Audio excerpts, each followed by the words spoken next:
का private part होता है, ये गर्ल्स का प्राइवेट पार्ट होता है। कभी कभी उसमें बहुत ज्यादा ईचिंग होने लगती है, बहुत ही ज्यादा स्वेलिंग भी हो जाती है, और कभी कभी ऐसा होता है कि यूरिन पास करते टाइम बहुत ही ब्लड मतलब दर्द होने लगता है और जलन जैसी महसूस होती है। तो इसका क्या कारण होता है? सबसे पहला कारण होता है कि कभी कभी क्या होता है, हमारे में यीस्ट इन्फेक्शन या फंगल इन्फेक्शन जिसको कहते हैं वो भी हो जाती है। ये क्यों होता है? ये एक कैनेडा बैक्टीरिया होता है जिसकी वजह से ये एक प्रॉब्लम होने लगती है। देखिए, ये वीडियो जो है उन लेडीज के लिए है कि क्योंकि लॉकडाउन भी चल रहा है या कोरोना की सिचुएशन चल रही है, और कुछ लेडीज जो है ये बात शेयर नहीं करती हैं और इस चीज को जो है वो अपने अंदर में रखती हैं और किसी से शेयर नहीं करती हैं चीज को। ठीक है, तो वीडियो उन लोगों को हेल्प करेगा, जरूर हेल्प करेगा जो लेडीज जो है किसी से बात करने से डरती है। ठीक है, तो इस चीज को समझिए। ये चीज जो है जब होती है तो बहुत ही ज्यादा पेन होने लगता है, बहुत ही ज्यादा इरिटेशन होती है और चलने फिरने में और यूरिन जाने में बहुत ही प्रॉब्लम होने लगती है। तो सबसे पहले हम बात करेंगे कि ये चीज होती क्यों है। तो ये चीज इसलिए होती है कि कभी कभी क्या होता है, लेडीज को पीरियड आने वाले होते हैं या पीरियड हो चुके होते हैं, तो हमारे जो हार्मोन चेंजेस होते हैं या हमारे जो वेजाइना का पीएच लेवल होता है वो बहुत ही चेंज हो जाता है। अगर वेजाइना का पीएच लेवल चेंज हो जाता है इन्वायरमेंट की वजह से, ह्यूमिडिटी ज्यादा होने की वजह से, या गर्मी बहुत ज्यादा है और हम उस चीज की सफाई नहीं रखते हैं, बार बार उसको धोते नहीं हैं, और धोने के बाद अगर उसको गीला छोड़ देते हैं तो क्या होता है, वहाँ पे गीलेपन की वजह से जो है भी इन्फेक्शन बढ़ जाता है। और बार बार कुछ लोग लेडीज क्या करती हैं, डिटोल के साथ उसको धो देती हैं। तो डिटोल के साथ धोने से इचिंग कम नहीं होगी और बढ़ जाएगी, और इससे जो है इन्फेक्शन और बढ़ जाता है ठीक होने की बजाय। ठीक है, तो आपको जो है अपनी जो वेजाइनल पार्ट है, अगर आप कोई इशू हो रहा है आपको ऐसा कि बहुत ज्यादा यूरिन जाते टाइम, पास करते टाइम दर्द होता है और बहुत ज्यादा ईचिंग हो रही है, ठीक है, तो पहले तो अपने जो प्राइवेट पार्ट होता है उसको क्लीन रखिए।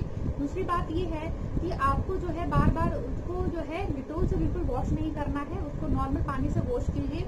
तो अगर आपको नीम का अगर कुछ नीम है अगर आपके घर में, तो उसको नीम का जो है पानी से धो सकते हैं तो धोइए, पानी को उबालिए और थोड़ा सा नीम के पानी से उसको धो लीजिए।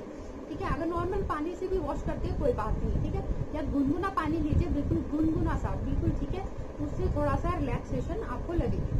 अंत में आपको बताऊंगी कि आप कौन सी मेडिसिन भी यूज कर सकते हैं। उसके बाद जो है ये क्यों होता है, ठीक है, ये इसका कारण मैंने आपको बताया कि हार्मोन चेंजेस होते हैं। और इसमें क्या क्या होता है, सबसे पहली बात बताऊंगी कि ये कारण, इसका होने का क्या कारण है। देखिए, इसका होने का बहुत सारे कारण रहते हैं। कुछ वुमेन्स में वीकनेस भी रहती है। कभी कभी हम ऐसे एंटीबायोटिक्स यूज करते हैं डॉक्टर की सलाह के बगैर, या बहुत स्ट्रॉन्ग एंटीबायोटिक्स रहते हैं, उनकी वजह से भी होने लगता है, क्योंकि इससे हमारे वेजाइनल पार्ट का जो है वो पीएच लेवल जो है चेंज हो जाता है। ठीक है, तीसरी और नेक्स्ट बात है कि कभी कभी क्या होता है, कभी आपने ये चीज नोटिस की होगी, अगर आगे हो तो आप नोटिस कीजिएगा कि कभी कभी क्या होता है, अगर हम पब्लिक टॉयलेट यूज करते हैं तो पब्लिक टॉयलेट में सफाई तो होती नहीं है इतनी, तो वहाँ पे क्या होता है, अगर कोई यूरिन जाता है तो उसके जाने के बाद अगर हम जाते हैं तो उस वहाँ पे जो बैक्टीरिया होते हैं वो हमारे इनर पार्ट में जो है वो उसकी वजह से हमको वहाँ जाने, टॉयलेट जाने की वजह से हमको भी वहाँ से इन्फेक्शन कैरी आउट होता है और हमको ये इन्फेक्शन होने लगता है। ठीक है, तो ये कुछ लेडीज जो है वो डायबिटिक होती है, तो जो डायबिटिक पेशेंट्स होते हैं उनको ये इशू होना लाजमी है, उनको आसानी से ये इशू हो जाता है। कुछ लोग स्ट्रॉन्ग एंटीबायोटिक्स लेते हैं। ठीक है, तो और कुछ कभी कभी ये भी देखा गया जो प्रेग्नेंट लेडीज होती है उनको ये यूटीआई इन्फेक्शन ज्यादा होता है उनको, पर उनको ये नॉर्मल इशू भी होता है, तो ये चीज भी उनको हो सकती है। तो इसको अवॉइड किया जा सकता है प्रॉपर जो है केयर से। प्रेगनेंसी के वाले लोगों के लिए ये वीडियो, मतलब इसमें जो अगर मैं मेडिसिन बताऊंगी प्रेग्नेंट लेडी के लिए बिल्कुल नहीं है, उनको बिल्कुल यूज नहीं करना है। ठीक है, उनको अपने गायनो के पास ही जाना है और उनसे सलाह लेके ही मेडिसिन यूज करनी है, क्योंकि जो मैं मेडिसिन बताऊंगी वो नॉर्मल लेडीज के लिए है, प्रेगनेंसी वाली लेडीज के लिए नहीं है। जो मैंने पर्सनली यूज किया तो मैं वही आपको बताऊंगी। तो उसके बाद जो है आपको जो है क्या चीज नहीं करनी है, तो आपके बारे में नॉर्मल बताती हूँ जो मैंने की और मैंने अपनी गलती से सीखी है। तो नॉर्मल डिटोल मत यूज कीजिए, उससे स्वेलिंग ज्यादा होगी, कम नहीं होगी।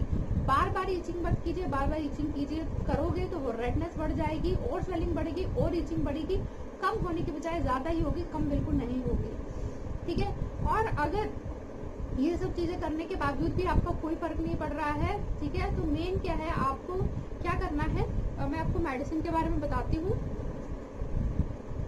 कैनेस्टेन, ठीक है, एक तो कैंडिडेट की नॉर्मल मिलेगी और ये एक मेडिसिन है कैनेस्टेन, ठीक है। तो ये मेडिसिन जो है, जो मैंने यूज की हमेशा जब भी मुझे ये इशू होता है, तो मैंने ये मेडिसिन अभी मुझे यूज की थी, ठीक है। आपको मैं इसकी फोटो भी डाल देती हूँ, ठीक है, मैंने फोटो ले ली है। तो ये फोटो जो है आप जाके नॉर्मल मेडिकल शॉप से ले सकते हैं। कैनेस्टेन करके मेडिसिन मिलती है और इसको जो है आपके जहाँ पे इनर पार्ट है उसके आराम से उसको लगा सकते हैं। इनर पार्ट लगा से कुछ भी प्रॉब्लम नहीं है, आप आराम से इसको लगा सकती हैं। इसको दिन में 2-3 बार लगाइए। अगर आपको बहुत ज्यादा इचीनेस है तो उसमें बहुत आराम आएगा, जलन चली जाएगी और यूरिन करते टाइम बिल्कुल भी इरिटेशन नहीं होगी। दूसरी सबसे इम्पोर्टेंट चीज है, अगर आपको ये यूज करने के बाद भी 2-3 दिन बाद भी बिल्कुल भी आपको फर्क नहीं पड़ रहा है, तो आप ये वाली मेडिसिन है फ्लूकोनाजोल टैबलेट्स IP 150 mg, ठीक है, ये वाली मेडिसिन, ठीक है, ये वाली मेडिसिन ले सकती हैं आप। इसकी फोटो भी मैं डाल देती हूँ, ठीक है। तो ये भी मेडिसिन आपको जरूर लेनी है, इस मेडिसिन से आपको बिल्कुल फर्क पड़ेगा। नीचे नाम पढ़ लीजिएगा, ठीक है ना, जो आपको इसमें टाइटल आते रहेंगे तो उसमें आप नोट कर लीजिए, नहीं तो मैं आपको डिस्क्रिप्शन में नेम्स भी लिख दूंगी। तो ये 2 मेडिसिन यूज कीजिए, आपको बिल्कुल फर्क पड़ेगा। हाँ, अगर आप बात करते हैं घरेलू उपाय की, तो घरेलू उपाय अगर आप, कभी क्या होता है कि हम इतने घरेलू उपाय कर लेते हैं फिर भी उससे इलाज नहीं हो पाता है, क्योंकि हमारा pH लेवल इतना ऊपर नीचे हो चुका होता है कि वो बैलेंस नहीं हो पाता है। तो ये जो मेडिसिन है खाने के लिए, ये मेडिसिन यूज करने के 3-4 बाद, ठीक है, 4 दिन के बाद यूज कर सकते हैं। अगर यूज करने के बाद नहीं फर्क पड़ रहा तो ये खानी है, और इसको खाने के 4 दिन बाद ही दोबारा, अगर आपको इस खाने के बाद भी फर्क नहीं पड़ता है तो आप जो है 4 दिन बाद खा सकती हैं।